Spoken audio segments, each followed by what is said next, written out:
నమస్కారం సిటీ తెలంగాణ వార్తలకి స్వాగతం. నా పేరు మమస. ప్రజలకు సత్వర పోలీస్ సేవలు అందించడమే తమ లక్ష్యమని రామగుండం పోలీస్ కమిషనర్ శ్రీనివాసులు పేర్కొన్నారు. మందమరి మండల కేంద్రంలోని పోలీస్ స్టేషన్కు సిపి ఎం శ్రీనివాస్ తనిఖీ చేపట్టారు. ముందుగా పోలీస్ స్టేషన్ రాగానే సిబ్బంది నుంచి పోలీస్ కమిషనర్ గౌరవవందనం స్వీకరించారు. అనంతరం పోలీస్ స్టేషన్లోని పలు రికార్డులను పరిశీలించి వివరాలు అడిగి తెలుసుకున్నారు. స్టేషన్లోని సిబ్బంది ఆరోగ్య పరిస్థితులు, స్టేషన్లో నమోదవుతున్న కేసుల వివరాలు సిపి అడిగి తెలుసుకున్నారు. జరగబోయే ఎన్నికలను దృష్టిలో ఉంచుకొని శాంతి భద్రతలను కాపాడాలని, పోలింగ్ బూత్లలో ఎలాంటి అల్లజర్లు జరగకుండా చూడాలని అన్నారు. దాని నుంచి వచ్చాను. నేను ఇప్పుడు జాబ్లో ఉన్నానంటే because I scored top most work in anthropology. I know the tribal life, I know tribal rights. I am very much aware of this 170 Act. I will in toto implement the 170 Act. There is no doubt. Whoever may be, whatever may be, I don't spare. Okay? I will go by SOP.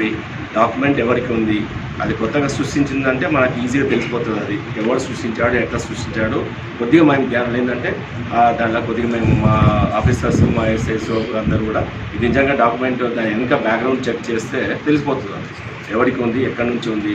దాన్ని ఇంకా కొద్దిగా డీప్గా search చేసి కొద్దిగా కష్టపడి దాని యొక్క document perfect document revenue వాళ్ళతోన తర్వాత ఉన్న పాత రికార్డ్స్ని చూసుకొని చేస్తే తెలిసిపోతుంది మాకు. సో మాకు ఆల్రెడీ ఒక SOP ఉంది, స్టాండర్డ్ ఆపరేటింగ్ ప్రొసీజర్ ఉంది. ఈ ప్రొసీజర్లో ఎవరికి డాక్యుమెంట్ ఉందని వాళ్ళకి న్యాయం జరుగుతుంది. అదే మేము ఇంప్లిమెంట్ చేస్తాం, దాంట్లో డౌట్ లేదు. ఎవరన్నా ఇట్లా మాఫియా వాళ్ళు మీరు అంటున్నారు మాఫియా ఉంది అంటే, ఇక్కడ నేను వచ్చినానంటే నో మాఫియా, నథింగ్. మాఫియా ఉంటే then I will chase them, I will hunt them, that's it. Okay, so అది ఎందుకు రాలేదని మేము అసెస్ చేస్తాము. అది డెఫినెట్గా అందరికీ ఆల్ రౌడీ షీట్ ఉందంటే is whatever the background ఉంది. Whether is 10,000 crore man, I don't mind. Whether is a coolie, I don't mind. So law is equal to anybody. Okay, I have that track record. Okay, so we'll apply the law equally against anybody, and we'll apply the law to the poor, to the rich.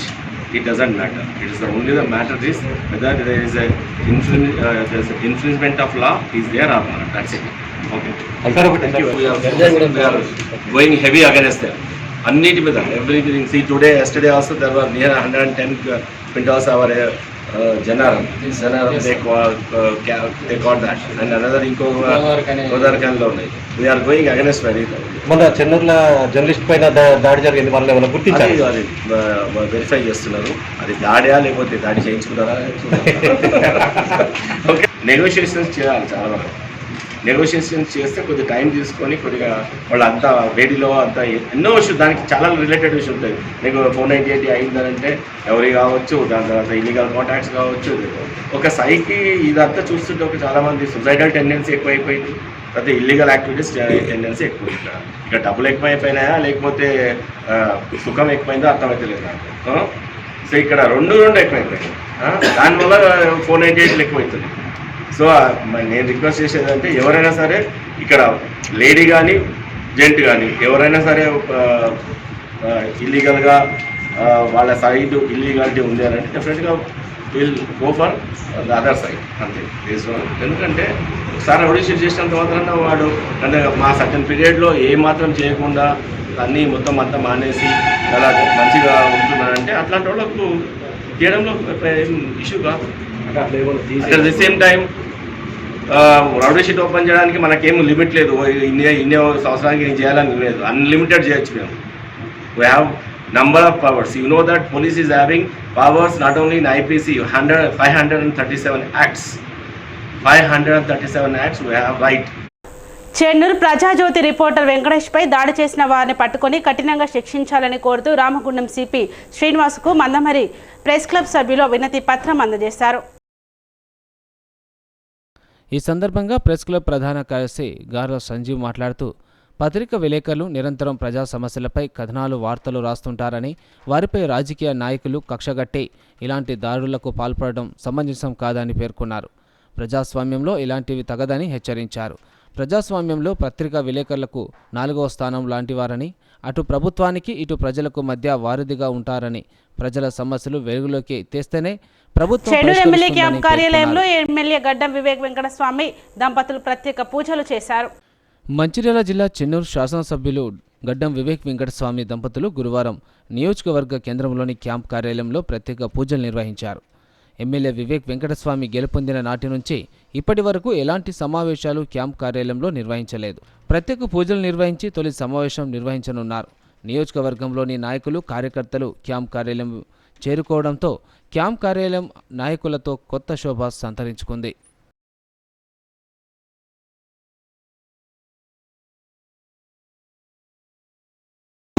ప్రజలకు ఇక్కడికి వచ్చి వాళ్ళ సమస్యలు ఏమున్నాయి చెప్పుకోవడానికి ఈ యొక్క camp office యొక్క సౌకర్యం.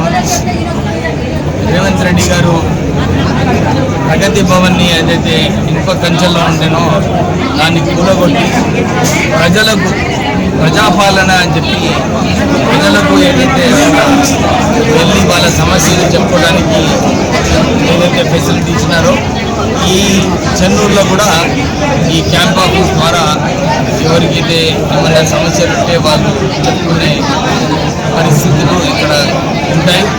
అందరూ కూడా వారు ఇక్కడికి వచ్చి వారు రిజిస్టర్ ఉంటుంది. నేను కూడా ఉంటా ఇక్కడ ఎక్కువ సమయం ఇక్కడనే కేటాయించి ప్రజల సమస్యలు డెఫినెట్లీ తీర్చడానికి ఇక్కడ పనిచేస్తూ ఉంటాం. ఇక్కడే మందమరి కూడా దూరం ఉన్నది. కొన్ని రోజులు అక్కడ పోవాల్సి కొన్ని రోజులు ఇక్కడ ఉన్నాను. అంతేకాక ఈరోజు ప్రెస్ మీట్ ఏదైతే మా చెన్నూరు నియోజకవర్గం ప్రెస్ సోదరులు ఉన్నారో వాళ్ళందరికీ కూడా ఒక విజ్ఞప్తి. మొన్న పేపర్లలో లాస్ట్ 1 వీక్ నుంచి ఎమ్మెల్యే ఇన్వాల్వ్ ఉన్నాడని చెప్పి అన్ని చోట్ల కూడా ఈ బియ్యం దందాలో నా పేరు ఉట్టియనే, నాకు ఏం వాస్తా లేదు దాంతో. కానీ రిపోర్టర్ని కొట్టినట్టు రిపోర్టర్ ఇది నాకు అసలు ఈ బియ్యం సంగతి గురించి నాకు అసలు వాస్తా లేదు. ఎమ్మెల్యే పరిధిలో లేదు అది. కానీ ఉట్టినే ఏదో ఒక పర్సనల్ సమస్యలని చెప్పి నిన్న నాకు ఏమన్నారు, రిపోర్టర్ని కొట్టినప్పుడు ఏదో పర్సనల్ సమస్య ఉన్నదని చెప్పినారు. కానీ ఏ సమస్య ఉన్నా కానీ జర్నలిస్ట్ని కొట్టడము దాన్ని తీవ్రంగా నేను ఖండిస్తున్నాను. ఏదేమున్నా కానీ పోలీస్ దగ్గర వెళ్ళాలి, పోలీస్ దగ్గర కంప్లైంట్ చేయాలి. నేను మళ్ళీ ఒకసారి అందరికీ విజ్ఞప్తి చేస్తున్నాను, చెన్నూరు నియోజకవర్గంలో ఎవ్వరు కూడా ఈ బియ్యం దందా, భూ దందాలు, ఇసుక దందాలు ఇవన్నీ కూడా ఎవ్వరు కూడా దీంట్లో పాల్గొంటే పోలీస్కి అధికారులకు హక్కు ఉంటుంది. ఏది నిజంగా బయటపెట్టి ఏదైతే చట్టం ప్రకారంగా నిర్ణయాలు తీసుకోవాలో దాన్ని తీసుకోవాలి. ఎంత పెద్దవాడైనా కానీ ఇచ్చేది లేదు. ఎందుకంటే కేవలము ప్రజల సమస్యల కోసం మనం ఉన్నాము. ఇక్కడ వాళ్ళు ఏదన్నా తప్పుదారిలో ఉంటే అధికారుల బాధ్యత, వాళ్ళని అది సరిదిద్దే బాధ్యత అధికారులది. అధికారులకు ఇలాంటి సమస్యల మీద బియ్యం దందా, భూ దందా, ఇసుక దందాలో ఎవ్వరు కూడా ఉండరు. మా తరపు నుంచి ఎవ్వరు మా పేరు వాడుకున్నా కానీ వారిని ఆ మాటలు వినొద్దని. ఎందుకంటే నిన్న కూడా ఎవరో ఫోన్ చేస్తున్నారు ఏడీ ఆఫీస్ నుంచి కుండారంలో, మరి మీ పేరు చెప్పుకొని ఇసుక, నేను ఎవ్వరికి కూడా ఇసుక తీసుకెళ్ళమని చెప్పి ఎవరికి ఫోన్ చేయలేదు. కేవలం ఈజీఎస్ వర్క్స్ ఏదైతే ఉన్నాయో ప్రభుత్వంకి చెందిన పనులు ఉన్నాయో ఈజీఎస్ వర్క్స్ ఎవరైనా సొంత ఇల్లు కట్టుకుంటే వాళ్ళకు అఫీషియల్గా పర్మిషన్ ఇచ్చి మీరు ఇసుక ఇవ్వాలి.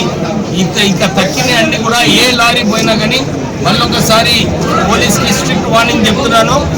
కేవలము ట్యాక్స్ పేడ్ లారీ ఉంటేనే మీరు వారి రవాణా చేయనియండి. ఇతర పనులు ఏమైనా ఉంటే సీజ్ చేసి వాళ్ళ మీద సరైన కేసులు పెట్టాలని చెప్పి నేను మీ అందరికీ ఇన్స్ట్రక్ట్ చేస్తున్నాను. అట్లనే ఎవ్వరు కూడా ఈ భూ దందాలలో కూడా నా పేరు ఎవరు కూడా వాడుకోవద్దు. నేను మళ్ళీ ఒకసారి చెప్తున్నాను, భూ దందాలలో, బియ్యం దందాలు, ఇసుక దందాలలో చట్టం ప్రకారంగా అధికారులు నిర్ణయాలు తీసుకోవాలని చెప్పి వాళ్ళకి ఆదేశాలు ఇవ్వడం జరుగుతుంది. ఇదైతే ఒక షో ఫ్యాషన్ చేసుకున్నారు, అన్నిటికీ ఎమ్మెల్యేని ఇన్వాల్వ్ చేసి ఎమ్మెల్యేతో ఏం వాస్తన్నాయా? నాకు ఆ బియ్యంతో వాస్తా లేదు, ఏ సమస్య పైన వాస్తా లేదు. అది ఏమైనా వాస్తాలు ఉంటే పోలీసు చూసుకునే బాధ్యత వాళ్ళు కఠినమైన. ఎన్నికల్లో కాంగ్రెస్ పార్టీ ప్రజలకు ఇచ్చిన హామీలను అమలు చేయడంలో విఫలమైందని మాజీ మంత్రి బీఆర్ఎస్ పెద్దపల్లి ఎంపీ అభ్యర్థి కొప్పుల ఈశ్వర్ ఆరోపించారు. మంచిర్యాల జిల్లా కాశీపేట మండలంలో బీఆర్ఎస్ ముఖ్య కార్యకర్తల నాయకుల సమావేశానికి మాజీ మంత్రి కొప్పుల ఈశ్వర్, బెల్లంపల్లి మాజీ ఎమ్మెల్యే దుర్గం చిన్నయ్యలో ముఖ్య అతిథులుగా హాజరయ్యారు. ఈ సందర్భంగా వారు మాట్లాడుతూ అబద్ధపు హామీలు, నెరవేరని హామీలు ఇచ్చి కాంగ్రెస్ పార్టీ ప్రభుత్వంలోకి వచ్చి ప్రజలను మోసం చేసిందని అన్నారు.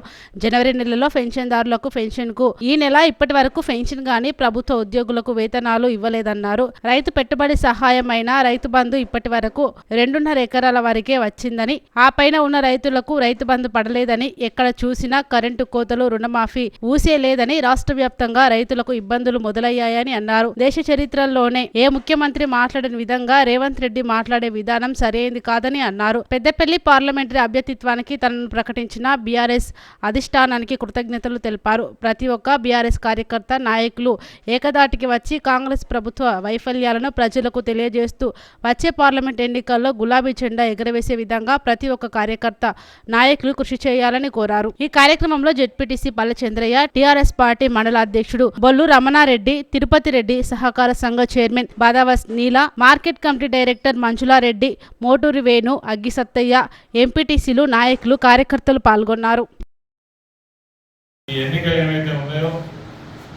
పార్టీని మళ్ళీ మనం కాపాడుకోవడం కోసం తీసుకున్న నిర్ణయం. నేను వ్యక్తిగతంగా చాలా సాధారణమైనటువంటి మనిషిని. నేను ప్రత్యక్షంగా నాకు ఇదివరకు చాలా చూడకపోయినప్పటికీ పేరైతే విని ఉంటారు. అందరితో కలిసి ఉంటా, చిన్నోళ్ళకు చిన్నోళ్ళ తీరుగా, పెద్దలకు పెద్దోళ్ళ తీరుగా అందరితో కలిసి ఉంటా. మీరు ఎప్పుడు ఫోన్ చేసినా రెస్పాన్స్ ఇస్తాం. అదేవిధంగా నాకున్న అలవాటు 11 గంటల వరకు ఫోన్ మాట్లాడుతూనే ఉంటాం. పండుకుంటే పొద్దున్న లేవగానే మళ్ళీ ఫోన్ చేస్తాం. ఇది తప్పకుండా ఇప్పుడు కూడా మళ్ళీ నేను మెయింటైన్ చేద్దాం. ఎందుకంటే ఇది కష్టకాలం, ఇంకా కొద్దిగా ఎక్కువ పని చేయాలి. ఇంకా అప్పుడన్నా ఫోన్ చేయకుండా నడుతుంది కావచ్చు. ఎప్పుడ ఈ 7 నియోజకవర్గాలలో ఎవరికి ఎప్పుడు ఏ ఇబ్బంది వస్తుందో తెలియదు కాబట్టి కొద్దిగా రిస్క్ అయినా కష్టపడి పనిచేసే నేచర్ ఉన్నటువంటి మనిషిని కాబట్టి ఆ విధంగానే మేమందరం కూడా దుర్గం చిన్నయ్య గారు కావచ్చు, 7 నియోజకవర్గాలలో ఉన్నటువంటి మన ఓడిపోయిన ఎమ్మెల్యేలు కావచ్చు, ఇంకా జిల్లా స్థాయిలో పదవులు అనుభవించినటువంటి నాయకులందరం కలిసికట్టుగా పనిచేద్దాం. పార్టీని ఇంకా బలోపేతం చేద్దాం. ఇటువంటి టైం అన్ని పార్టీలకు వస్తుంది. మొన్నటిదాకా కాంగ్రెస్ పార్టీ కూడా 10 సంవత్సరాలు మూలకు పడి వాళ్ళు కూడా ఎవరు అనుకోలేదు మేము అధికారంలోకి వస్తామని. వాళ్ళకి ఎవరో పొలిటికల్ అడ్వైజర్ చేసినటువంటి ఈ లంగ కథలను చెప్పడం వల్లనే అధికారంలోకి వచ్చేది తప్ప ఇంకోటి కాదు. వాళ్ళకు కొద్ది సమయంలోనే దీని యొక్క రిజల్ట్ వాళ్ళకి అర్థమైందని, ఎక్కడ పోయా కేసీఆర్ ఎక్కడ పోయా అని చూసే రోజులు బాగానే వచ్చినాయి. అయ్యో బంగారం వంటి ప్రభుత్వాన్ని ఓడగొట్టుకుంటుంది, బంగారం వంటి నాయకులను ఓడగొట్టుకుంటుంది, ఎంత పని అయిపోయి ఏదో అయింది అనుకుంటే ఏదో అయింది అనేది ఇలా ఇప్పుడు చర్చ నడుస్తున్నది. ఈ పార్లమెంట్ ఎలక్షన్ లో ఈ రిజల్ట్ మనకు తెలుస్తుంది, 100% తెలుస్తుంది. మళ్ళా తిరిగి తప్పు చేయరు. ఒకవేళ తప్పు చేస్తే ధృవీకరించినట్టు అవుతుంది. మేము పెన్షన్ ఇవ్వకుండా, మేము రైతు బంధు ఇవ్వకుండా, మేము నీళ్ళు ఇవ్వకుండా, మేము కరెంట్ ఇవ్వకుండా, మేము ఎన్ని రకాల పిచ్చి పిచ్చి మాటలు మాట్లాడినా మాకే ఓట్లు వేసిండు అని అంటే ఇక మేము ఏం చేసినా నడుస్తుంది అనేటువంటి ఆలోచనకు రేపు కాంగ్రెస్ ప్రభుత్వం కానీ పార్టీ కానీ వస్తుంది. అందుకే ప్రజలేమి ఆలోచన లేనటువంటి వాళ్ళు కాదు, బరాబర్ ఈ ఎన్నికలలో వాళ్ళకి తగిన ఇప్పటికీ కూడా ఇంకా కొంచెం ఎక్కువ ఆశ చూపెట్టేది. ఎగ్జాంపుల్ ఉదాహరణ తీసుకున్నట్లయితే మనం ₹1,00,000 కళ్యాణ లక్ష్మి ఇచ్చినాం. ₹1,00,000 కళ్యాణ లక్ష్మి ఇస్తే వాళ్ళు ఏం చెప్పారు? ₹1,00,000 కళ్యాణ లక్ష్మి ఇస్తాం, బంగారం ఇస్తామని చెప్పారు. మా అక్క చెల్లెలను, మా ఆడపడుచులు బంగారం అంటే కొద్దిగా ప్రేమ, అందుకో ఎందుకో కానీ మరి మహిళలు అందరూ కూడా వాళ్ళకు మొగ్గు చూపినట్టు మనకు కనబడ్డారు.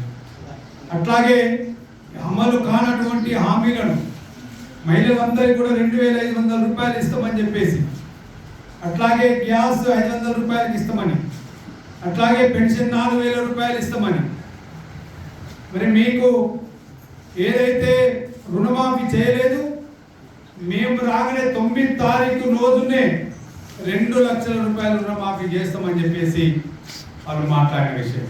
అట్లాగే రైతు బంధు 15,000 రూపాయలు ఇస్తాం, ఇట్లా ఎన్నో హామీలు, అమలు కాని హామీలను చెప్పడం. ఇంకొక వైపు మనం చేయనటువంటి కొన్ని అబద్ధాలు చెప్పి, ప్రజలకు అబద్ధాలు చెప్పి అభివృద్ధి చేస్తామని చెప్పకుండా మనల్ని ఏ చిన్న చిన్న గ్యాప్లు ఎక్కడైనా ఉంటే ఆ గ్యాప్లను ముందు పెట్టి గోరంతా ఉంటే కొండంతా చూపెట్టి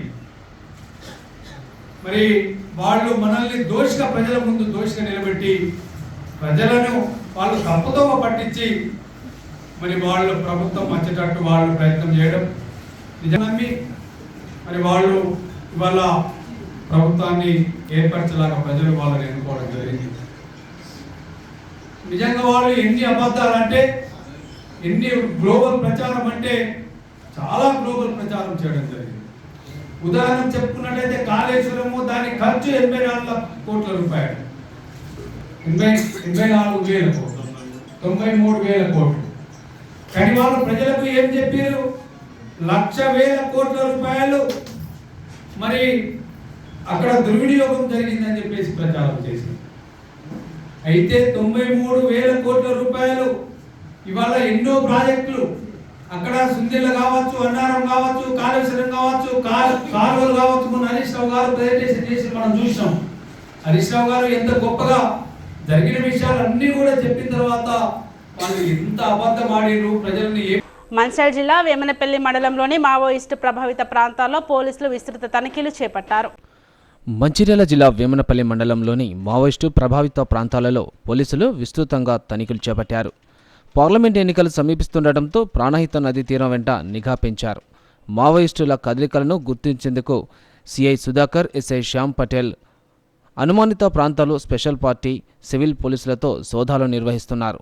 అడవులతో పాటు మండలంలోని ప్రాణహిత నది సరిహద్దు తీరం వెంట డ్రోన్ పెట్రోలింగ్ నిర్వహించారు.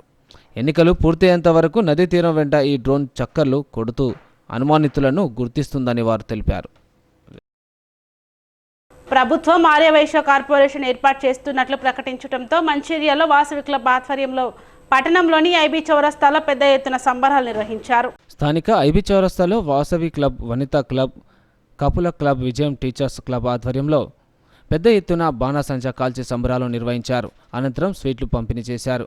ఈ సందర్భంగా ముక్తా శ్రీనివాస్ మాట్లాడుతూ రాష్ట్రంలోని ఆర్యవైశ్యులలో అనేక మంది నిరుపేద కుటుంబాలు ఉండటంతో వారిని అభివృద్ధి పథంలోకి తీసుకురావడానికి గత 10 సంవత్సరాల నుండి ఆర్యవైశ్యులందరూ కలిసికట్టుగా ఆర్యవైశ్య కార్పొరేషన్ కోసం వివిధ రకాల పోరాటాలను నిర్వహించినట్లు గుర్తు చేశారు.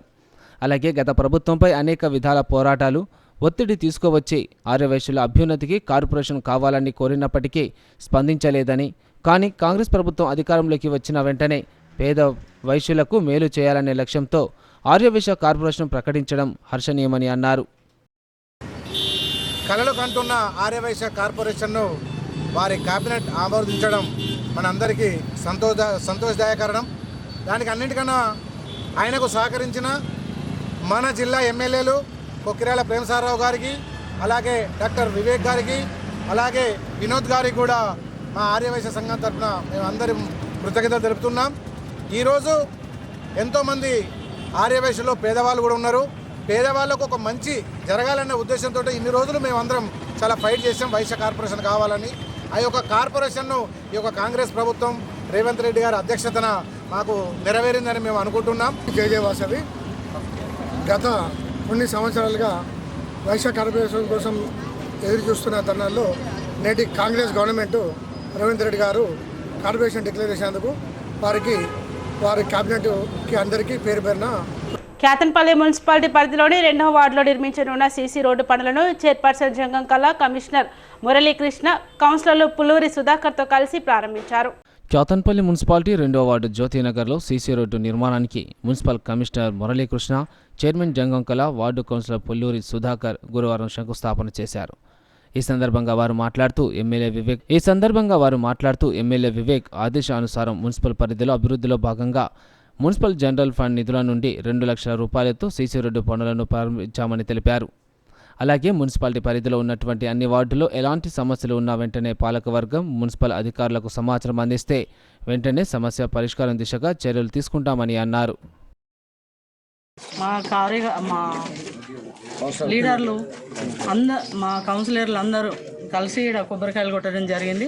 దీనికి ప్రారంభించడానికి మా పార్టీ అందరము ఇక్కడ అనుకూలంగా ఇక్కడ జమ అయి చేయడం జరిగింది. ఇది ప్రారంభించడం జరిగింది. ఈరోజు పని ఇక్కడ స్టార్ట్ అవుతుంది 2 లక్షలతో.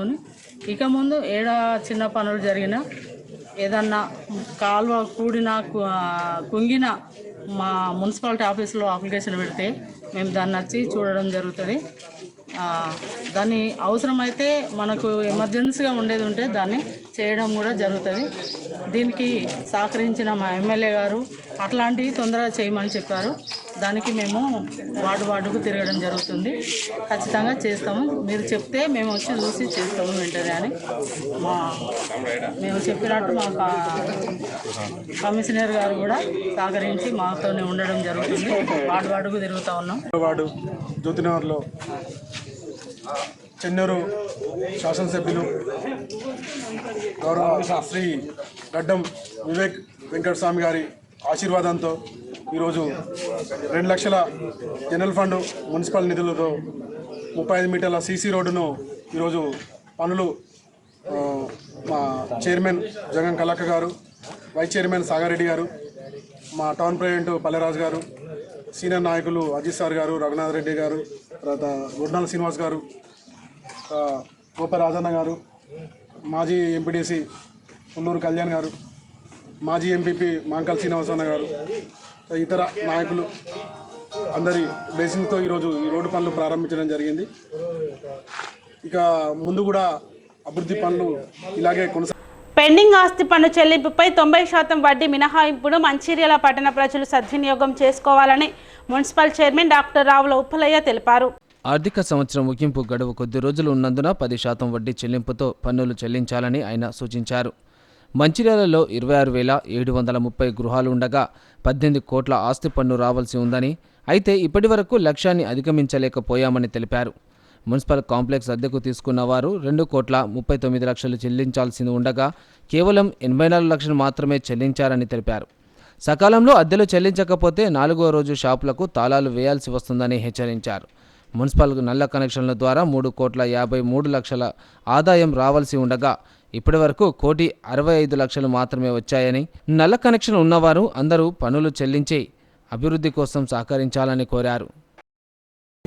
వ్యాపారస్తులు కానివ్వండి, చాలా డ్యూస్ పేరుకుపోయి ఉన్నాయి కాబట్టి మన ప్రజలందరికీ విజ్ఞప్తి చేయడం ఏంటంటే, దయచేసి మీ ట్యాక్స్ను యాజ్ ఎర్లీ యాజ్ పాసిబుల్ ఎంత తొందరగా వీలైతే అంత తొందరగా కట్టాల్సిందిగా విన్నపిస్తున్నాము. ఇందుకు తగ్గట్టుగానే మరి కాంగ్రెస్ ప్రభుత్వం, ముఖ్యమంత్రి రేవంత్ రెడ్డి గారు మరి ప్రజలు కట్టాల్సిన ట్యాక్స్ లోపల, ట్యాక్స్ ఇంట్రెస్ట్ లోపల ఎంతైతే వడ్డీ పడుతుందో ఆ వడ్డీలో 90% వారు మాఫ్ చేయడం జరిగింది. అంటే కేవలం 10% వడ్డీ మాత్రమే కట్టి మరి మీరందరూ వసతిని పొందవలసిందిగా మిమ్మల్ని అందరినీ విజ్ఞప్తి చేస్తున్నాను. దీంట్లో ముఖ్యంగా మాకు రెసిడెంట్స్ ఏదైతే గృహస్థులు ఉన్నారో వాళ్ళకు మనకు 26,734 ఇండ్లు ఉన్నాయి. మన మంచిర్యాలలో రికార్డు ప్రకారము 26,734 ఇండ్లు ఉన్నాయి. దాంట్లో మా డిమాండ్ ఏంటంటే 18 కోట్లు మా మున్సిపాలిటీ ట్యాక్స్ రావాలా. అందులో ఇప్పటి వరకు వచ్చింది 9,40 లక్షలు మాత్రమే. ఇంకా రావాల్సింది 8,62 లక్షలు మాకు ఇంకా డిమాండ్ ఉంది. దయచేసి ప్రజలందరూ ప్రేమతోటి, మున్సిపాలిటీ మీద అభిమానంతో ఆలోచించి మరి ఈ ట్యాక్స్ని తొందరగా కట్టాల్సిందిగా విజ్ఞప్తి చేస్తున్నాను. అలాగే వ్యాపారస్తులు కూడా దాదాపు మనకు 57 షాపులు ఉన్నాయి, మున్సిపాలిటీ షాపులు మాత్రమే, కేవలం మున్సిపల్ షాప్స్. దాంట్లో 2,39 లక్షల డిమాండ్ ఉంటే దాంట్లో 2,84 లక్షల కలెక్షన్ వచ్చింది. 84 లక్షల కలెక్షన్ వచ్చింది. ఇంకొక 2,10 లక్షల రూపాయల ట్యాక్స్ మనకు రావాలి. ఇది కేవలం మున్సిపల్ లిమిట్లో ఉన్న మున్సిపల్ షాపులలో వ్యాపారం చేస్తున్న వ్యాపారాలు మాత్రమే. అలాగే మరి వాటర్ ఛార్జ్ విషయానికి వస్తే మరి మంచిర్యాల పట్టణంలో 13,200 ట్యాప్ కనెక్షన్స్ ఇవ్వడం జరిగింది. దాంట్లో మా మున్సిపల్ డిమాండ్ ఏంటంటే 3,53 లక్షల రూపాయల డిమాండ్ ఉంది, రావాల్సిన డబ్బులు. దాంట్లో 1,68 లక్షలు మాత్రమే ఈ రోజు వరకు వచ్చినాయి. ఇంకా మాకు రావాల్సింది 1,50 లక్షల రూపాయల ట్యాక్స్ రావాలి. ఎవరైతే మున్సిపల్ షాపులలో కిరాయిలకు ఉన్నారో వాళ్ళు 2,10 లక్షల రూపాయల దాకా డ్యూ పెట్టారు బకాయి 5-6 సంవత్సరాల నుండి. కాబట్టి వాళ్ళకు కూడా ప్రత్యేకంగా విజ్ఞప్తి చేసి పర్సనల్ కూడా కలవడం జరిగింది. వాళ్ళకు 3 రోజులు 4 రోజుల టైం ఇచ్చాము. ఈ 4 రోజుల లోపల వాళ్ళ డబ్బులు కడితే వాళ్ళ షాపులో వాళ్ళు వ్యాపారం చేసుకోవచ్చు. లేదా 4వ రోజు తర్వాత మళ్ళీ వాళ్ళకి తాళం వేయాల్సి, అలాగే లీగల్ యాక్షన్ కూడా తీసుకోవాల్సి వస్తుంది. కాబట్టి అంత దూరం మున్సిపల్ అధికారులు వెళ్లకుండా ఉండడానికి వ్యాపారస్తులు వెంటనే ఈ డబ్బులు మొత్తం ట్యాక్స్ మొత్తం చెల్లించాల్సిగా విజ్ఞప్తి చేస్తూ ఉన్నారు. మున్సిపాలిటీలో దాదాపు 24 షాపులు ఖాళీ ఉన్నాయి. ఎవరు కొంతమంది తీసుకోలేకపోయినారు. కారణాలు ఏదైనా ఖాళీ ఉన్న ఇప్పుడు 14 షాపులలో మేము ముఖ్యంగా తక్కువ రెంటుకు యువకులు ఏదైతే నిరుద్యోగులై ఉన్నారో వాళ్ళు వ్యాపారం చేసుకోవాలనుకునే వాళ్ళు ముందుకు వస్తే తప్పకుండా వారి క్వాలిఫికేషన్ వగైరా చూసి వాళ్ళకు వీలైనంత తక్కువ రెంటుకి వాళ్ళకి షాపులు ఇచ్చే అవకాశం ఉంది. మన గౌరవ ఎమ్మెల్యే గారు ప్రేమ్ సాగర్ రావు గారు ఏదైతే మంచిర్యాల పట్టణాన్ని మంచి తెలంగాణ లోపలనే ఒక ఆదర్శవంతమైన నంబర్ 1 మున్సిపాలిటీగా తీర్చిదిద్దాలని వారు ఏదైతే కోరిక ఉన్నదో దాన్ని నెరవేర్చడానికి మనవంతు ప్రయత్నంగా మనం ట్యాక్సులన్నీ కట్టేసి మరి మున్సిపల్ కౌన్సిల్ నుండి సేవలు సహాయాన్ని పొందాల్సిందిగా మీ అందరికీ విజ్ఞప్తి చేస్తాం. సిద్దిపేట జిల్లా మార్కుక్ మండలం అంగడి కిష్టాపూర్ గ్రామంలో శ్రీ ఉమామహేశ్వర స్వామి దేవాలయ వార్షికోత్సవ రథోత్సవ వేడుకలు ముగిశాయి. ఈ కార్యక్రమంలో ఆలయ చైర్మన్ బల్లి శ్రీనివాస్, తాజా మాజీ సర్పంచ్ లక్ష్మీ రాములు గౌడ్, మాజీ ఉప సర్పంచ్ కొండల్ రెడ్డి, కార్పొరేటర్ రోజార్ శ్రీనివాస్ గుప్తా పాల్గొని ఆలయంలో ప్రత్యేక పూజలు నిర్వహించారు. అనంతరం వారు మాట్లాడుతూ పురాతన దేవాలయం శ్రీ ఉమామహేశ్వర స్వామి దేవాలయం ఎంతో మహిమాన్వితం కలదని, గత 5 రోజులుగా బ్రహ్మోత్సవ వేడుకలు అత్యంత వైభవంగా నిర్వహించామని అన్నారు. జరుగుతుంది. ఈ ఆలయంలో ముఖమంటపం గతంలో ఉండేటువంటి ఒక ముఖమండపం ఏదైతే ఉందో అది కొంత శిథిలావస్థకు చేరుకోవడంతో పునర్నిర్మాణం చేయడం జరిగింది. ముఖమండపం అది ఇంకొంత పని కావాల్సి ఉంది, ఇంకా అసంపూర్తిగానే ఉంది ఆ ముఖమండపం. అది కూడా తొందరలో పూర్తి చేస్తారని చెప్పని గ్రామ పెద్దలకి ఈ సందర్భంగా దృష్టికి తీసుకుపోతూ, అదేవిధంగా ముఖ్యంగా ప్రభుత్వం దృష్టికి ఒక విషయం తీసుకుపోదలిచాం. ఈ ఆలయం ఇన్ని వందల సంవత్సరాల చరిత్ర కలిగిన ఆలయం కొంత వర్షాకాలంలో మాత్రం భక్తులకు చాలా అసౌకర్యమైనటువంటి పరిస్థితులను ఇక్కడ కనబడుస్తూ ఉంది. ముఖ్యంగా గర్భాలయం ఒకటి వదిలిపెడితే అంతరాలయము, మంటపం ఇవి రెండూ కూడా వర్షానికి విపరీతంగా నీరు గారడము, దాంట్లో భక్తులకు బాగా అసౌకర్యం కలుగుతున్నటువంటి ఒక పరిస్థితి ఉంది. ఒకవేళ ఇదే పరిస్థితి కొనసాగితే ఇంకొన్ని సంవత్సరాలలో ఈ యొక్క ఆలయం యొక్క మంటపము, అర్ధమంటపం రెండూ కూడా కూలిపోతాయేమో భయం కూడా మాకు అవుతూ ఉంది. మరి దాన్ని కాపాడుకోవాల్సినటువంటి ఒక బాధ్యత గ్రామ ప్రజలమైన మా మీద, అదేవిధంగా కొంత ప్రభుత్వం మీద కూడా ఉంది అని చెప్పి భావిస్తూ ఉన్నాం. ప్రభుత్వం వారు దీనికి మాకు చేయదగినటువంటి సహాయం ఏమిటి అంటే, గతంలో మా యొక్క ఉమామహేశ్వర స్వామి వారి ఆలయానికి ఉండేటువంటి 25 ఎకరాల జాగాలో ఒక 3.5 ఎకరాల జాగా కొండపోచమ్మ సాగర్కు పోవడం జరిగింది. దాని యొక్క డబ్బులు ఇప్పటికీ ప్రభుత్వం వద్దనే ఉన్నాయి. వాటిని దయచేసి ఆ నిధులతో స్వామివారికి సంబంధించినటువంటి యొక్క ఆలయ పునర్నిర్మాణాన్ని చేసి ఆలయాన్ని మళ్ళీ జాగ్రత్త చేయవలసిందిగా ప్రభుత్వం దృష్టికి ఈ సందర్భంగా తీసుకుపోదలుచు. మర్కుక్ మండల్లో మన అంగడి కిష్టాపూర్ గ్రామం బ్రహ్మోత్సవాలు 5 రోజుల పాటు జరుపుకున్నాం. ఈరోజు రథోత్సవం. ఈరోజు రథోత్సవంలో మా గ్రామ ప్రజలు, మన పక్కన ఉన్న అక్కారు సర్పంచ్, మరి ఇక్కడ మన చైర్మన్ గారు, మరియు హైదరాబాద్ నుంచి వచ్చిన మన సీనన్న గారు, కార్పొరేటర్ గారు. మండల్ అంగడి కిష్టాపూర్ గ్రామంలో ఉమామహేశ్వర స్వామి బ్రహ్మోత్సవాల కార్యక్రమంలో భాగంగా మేము ఇక్కడ రావడం జరిగింది. ఇది నేను పుట్టి పెరిగిన ఊరు. ప్రతి సంవత్సరం కళ్యాణానికి మరి రథోత్సవానికి ఒక్కసారి రావడం జరుగుతుంది. ఈ కార్యక్రమంలో చాలా బాగుంటుంది. ఎందుకంటే ఈ కళ్యాణం రోజు చాలామంది భక్తులు మరియు పక్క గ్రామాల నుంచి వస్తారు కనుక ఇంకా చాలా ఈ కమిటీ వాళ్ళు బాగా చేసేది ఉంటుంది. చాలా చేయాలి. ఈ దేవుడు ఒక్కొక్కరు అందరికీ ఏది కావాలో తెలిసే కనుక ఈ దేవాలయానికి అందరూ రావాలని ఈ గ్రామ ప్రజలందరికీ ధన్యవాదాలు తెలియజేసుకుంటూ, ఇంత పెద్ద దేవుడు ఇక్కడ ఉన్నందుకు మన అదృష్టంగా భావిస్తూ అందరికీ నమస్కరిస్తున్నాం. రాష్ట్ర వ్యాప్తంగా సంచలనం సృష్టించిన టంగుటూరి గ్రామంలో 3 కొడుకులను హత్య చేసి తాను ఆత్మహత్య చేసుకున్న ఘటనపై విచారణ చేపట్టినట్లు పోలీసు అధికారులు వెల్లడించారు. రాష్ట్ర వ్యాప్తంగా సంచలనం సృష్టిస్తున్న టంగుటూరి గ్రామంలోని 3 కొడుకులను హత్య చేసి తాను ఆత్మహత్య చేసుకున్న సంఘటనలో అసలు కారణాలను మృతుడు నీరటి రవి భార్య శ్రీలత ఇచ్చిన దరఖాస్తు ఆధారంగా దర్యాప్తు చేయగా నేరటి రవి అనే వ్యక్తిని 5 రిపోర్టర్లు, ఒక హోంగార్డు 25 లక్షలు కావాలని బెదిరించి డబ్బుల కోసం బ్లాక్మెయిల్ చేయగా తాను 3 కొడుకులు చంపి తాను కూడా ఉరివేసుకున్నాడని, పోలీసులు 4 మృతికి కారణాలైన వారిని పోలీసులు గుర్తించగా వీరిలో 5 విలేకరులు కాగా ఒక హోంగార్డుగా ఇతరులు ఉన్నారని తెలిపారు.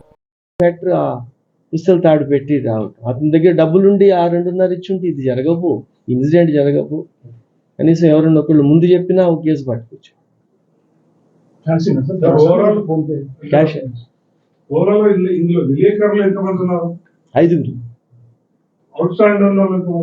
అవుట్ అండి.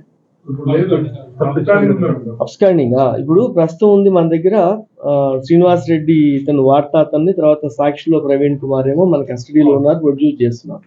తర్వాత 3 ఇప్పుడు నేను పేరు చెప్పిన వాళ్ళేమో ఇంకా పరారీలో ఉన్నారు, వాళ్ళు 3 పరారీలో ఉన్నారు. ఏబిఎన్ శ్రీను అండి, ఈనాడు నుంచి కూడా శ్రీనివాసే, నమస్తే తెలంగాణ మహేష్, వీళ్ళ 3 పరారీలో ఉన్నారు, ఇళ్లలో లేరు.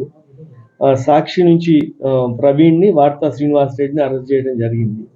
యాక్చువల్గా ఇప్పుడు ఇన్ని రోజులు మాకు కూడా ఇబ్బంది లేకుండా వాళ్ళ కోసం మేము పోలీసు ఎదుగుతున్నారు, లేకపోతే ఇది సెర్చ్ ఉన్నప్పుడు, లేకపోతే వీళ్ళు ఇంటికి వెళ్తున్నప్పుడు కూడా అసలు వాళ్ళ 5 కూడా సిద్దిపేట జిల్లా గజ్వల్ ఇందిరా పార్కు చౌరస్తా వద్ద ఆర్యవైశ్య సంఘం ఆధ్వర్యంలో సీఎం రేవంత్ రెడ్డి చిత్రపటానికి పాలాభిషేకం నిర్వహించారు.